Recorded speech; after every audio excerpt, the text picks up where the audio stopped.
Hi everyone, how are you today? For today's video, ipapasyal ko po kayo dito sa Palace in the Sky or mas kilala po siyang People's Park.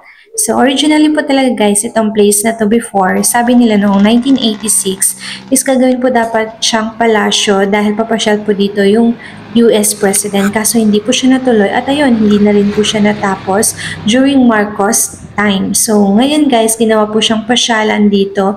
And this is my first time again to go in this place kasi medyo malayo siya sa ibang pasyalan ng Tagaytay like yung mga Picnic Grove and yung mga Sky Ranch. Malayo po talaga yung place na to. Parang dulo na po siya kaya bihira lang din yung mga nakakapasyal dito. And yung una kong punta dito is during pandemic. As in kami lang ng husband ko yung parang tao dito guys. Tapos parang abandoned place siya. Tapos ngayon, ito yung first time ko na after pandemic na makapunta dito sa place na to. At sobrang ganda, breathtaking po talaga yung view sa taas guys, and a must to visit. Kaso nga lang, pag kayo ay senior po, kailangan po may kasama po kayong mag-aalalay sa inyo kasi akyatin po yung lugar na to. Okay lang kung sasakay din kayo dun sa jeep. Before po makaakyat dito is merong mga nakaabang na jeep sa baba, which is as of now, 10 pesos lang po yung fee. So hindi ko alam sa mga susunod na generation na makita nyo po ito kung magkano na po yung fee ngayon paakyat dito. Pero eto guys, ang ganda no kung natapos lang sana yung mansion na to.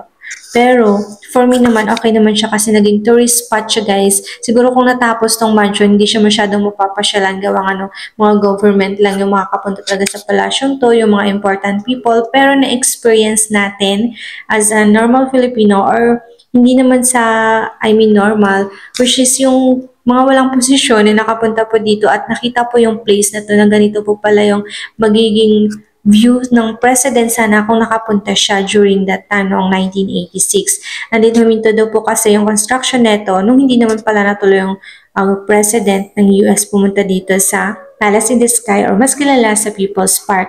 And then yung entrance mo pala dito guys is 50 pesos lang. So very affordable. Pero yun nga lang siya, wala siya masyadong activities kasi more on sightseeing lang siya sa taas. So sa mga gusto pumunta, make sure lang din po na hindi kayo pagod galing sa ibang place. Kasi gawang medyo malayo-layo pa po onte yung aakyatin pataas dito sa People's Park para lang po makita yung view na yon. And then sa place na to, may mga kainan din naman po, pero hindi siya kasing dami ng tulad sa mga Sky Ranch. So pili lang din siguro yung makakainan nyo, like more on merienda lang talaga siya.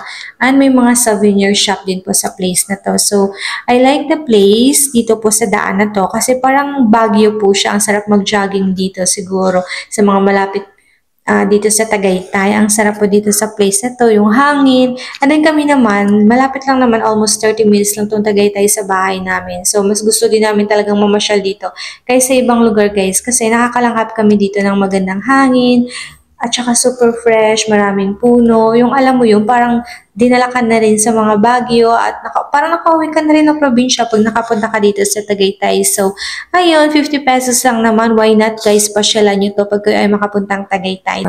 So, that's all for today's video. Thank you for watching. If you have question guys, feel free to comment down below. Thank you. Goodbye. See you on our next vlog.